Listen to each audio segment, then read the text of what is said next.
사랑하는 형제자매 여러분, 오늘 이 시간 하나님의 크신 은혜와 평강이 여러분의 삶과 가정에 충만하기를 기도합니다. 우리가 살아가는 이 시대는 그 어느 때보다 진리가 무엇인지에 대한 깊은 질문을 던지고 있습니다. 잠시 시간을 내어 이 메시지에 귀를 기울여 주십시오. 만약 오늘 나누는 이야기가 여러분의 마음에 울림을 준다면 좋아요와 구독으로 저희와 함께해 주십시오. 여러분의 작은 참여는 이 진리의 빛이 더 많은 영혼에게 전달되는 귀한 통로가 될 것입니다. 여러분의 선한 동참이 이 땅에 하나님 나라를 세워가는 작은 씨앗이 되리라 믿습니다. 오늘 우리는 진리가 공격받는 시대에 어떻게 믿음을 지켜낼 수 있을지에 대해 이야기하고자 합니다.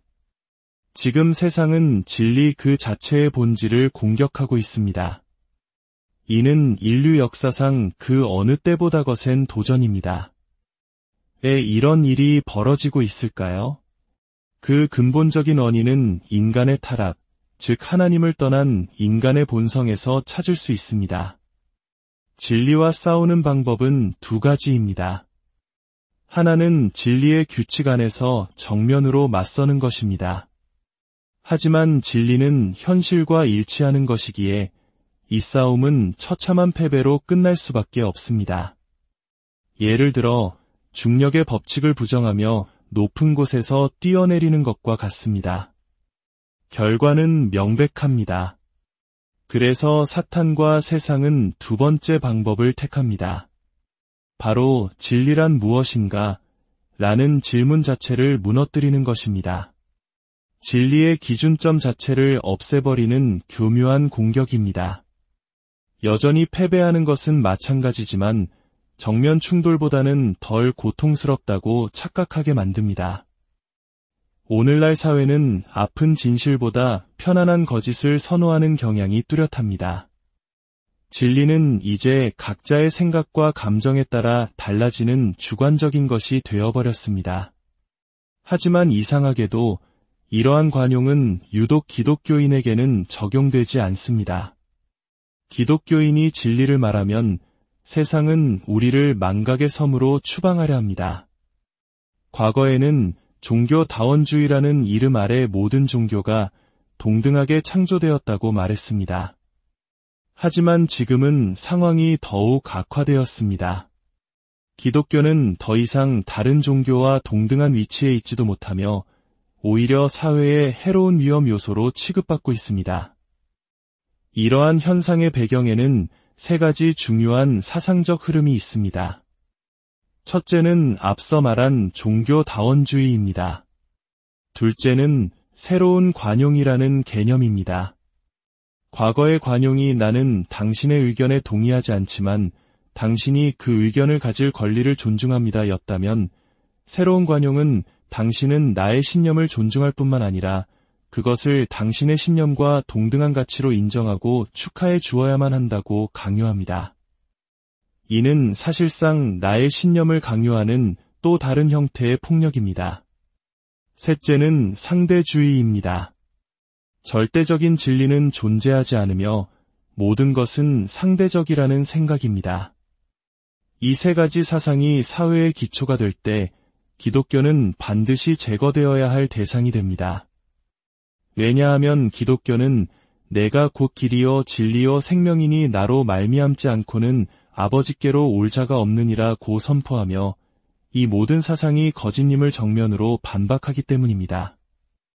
따라서 세상은 우리 기독교에 대해 결코 중립적일 수 없습니다. 그들은 불교나 힌두교 혹은 동양의 신비주의에는 중립적일 수 있습니다. 하지만 절대적인 진리를 선포하는 기독교와는 공존할 수 없는 것입니다. 흥미로운 점은 이슬람교 역시 절대적인 진리를 주장하지만 세상은 이슬람교를 두려워하기에 침묵한다는 사실입니다. 그들의 비판의 화살은 오직 기독교만을 향해 있습니다. 심지어 어떤 이들은 사실은 억압의 도구로 사용된다는 해괴한 주장을 하기도 합니다. 그들은 다양한 지식과 다양한 알매 방식이 존재한다고 말합니다. 이는 스스로 지혜롭다 하나 어리석게 된 자들의 전형적인 모습입니다. 그렇다면 우리가 살고 있는 이 탈기독교 사회란 정확히 무엇을 의미할까요? 이는 기독교가 완전히 사라졌다는 뜻이 아닙니다. 오히려 부모 덕에 모든 것을 누리며 자랐으면서도 이제 내가 더 잘 알아요.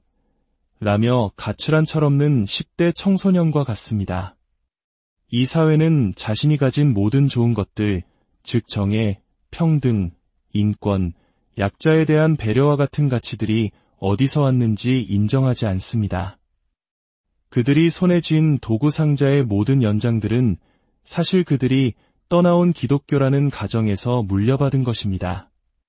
서구 문명을 위대하게 만든 모든 것, 우리 사회의 근간을 이루는 모든 선한 가치들은 바로 기독교의 토양에서 자라난 열매입니다. 그런데 이제 와서 대학에서 몇 가지 새로운 이론을 배우고 나서는 그 모든 것이 쓰레기라며 부정하고 있습니다.